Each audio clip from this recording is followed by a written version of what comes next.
KPK di-chair Mahen Sahroni. Kalau mau nangkap koruptor, harus izin dulu ketua partai. Ke depan, dalam proses yang di Makassar, jangan terulang, Pak.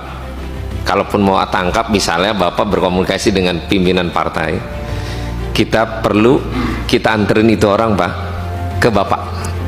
Jadi lebih enak, hubungan kelembagaannya ada. Kalaupun dia terpidana, dalam konversi pers terakhir aja saya katakan, Pak, kalau di mana yang bersangkutan dalam proses penyelidikan tindak pidana, silakan kerjakan. Jadi kita nggak melindungi, Pak.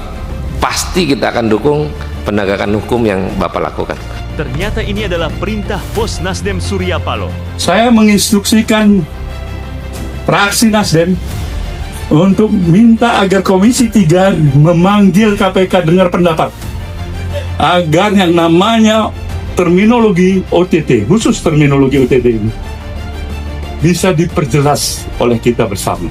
Poniman Sutowijoyo, masa nangkap koruptor harus izin ketua partai? Negara macam apa itu? Pengamat sosial politik Poniman Sutowijoyo melontarkan kritik tajam terhadap pernyataan Wakil Ketua Komisi Ketiga DPR Ahmad Sahroni yang meminta Komisi Pemberantasan Korupsi KPK menghargai partai politik dalam menjalankan operasi tangkap tangan OTT. Menurut Poniman, pernyataan Sahroni itu absurd dan berbahaya bagi penegakan hukum di Indonesia. Lucu sekaligus miris mendengar pernyataan Ahmad Sahroni. Masa nangkap koruptor harus izin ketua partai dulu? Negara macam apa itu? Kalau begitu, hukum bukan lagi tunduk pada konstitusi, tapi tunduk pada partai politik.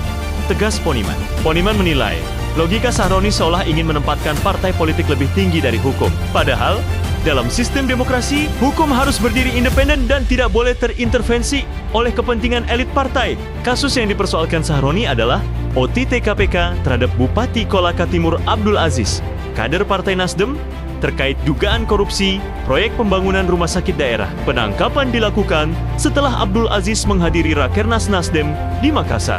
Poniman mempertanyakan mengapa penangkapan seorang bupati korupsi justru membuat Ketua Umum Nasdem Surya Paloh marah dan bereaksi keras. Kalau kadernya bersih, untuk apa marah? Justru marah-marah itu menunjukkan ada yang ditutupi. Partai yang banner-banner bersih tidak akan risih dengan OTT KPK.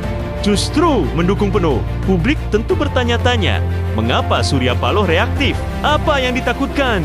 Shindiru Poniman. Ia menegaskan bahwa korupsi adalah kejahatan luar biasa yang tidak boleh dinegosiasikan dengan alasan menjaga harga diri partai. Harga diri partai itu bukan ditentukan oleh apakah KPK menghargai partai atau tidak, tapi oleh seberapa bersih kader-kadernya dari korupsi. Kalau KPK harus izin dulu ke Nasdem, PDIP, Golkar, atau partai manapun sebelum OTT, berarti kita sedang membangun negara sandiwara. Dan rakyat pasti muak dengan sandiwara seperti itu.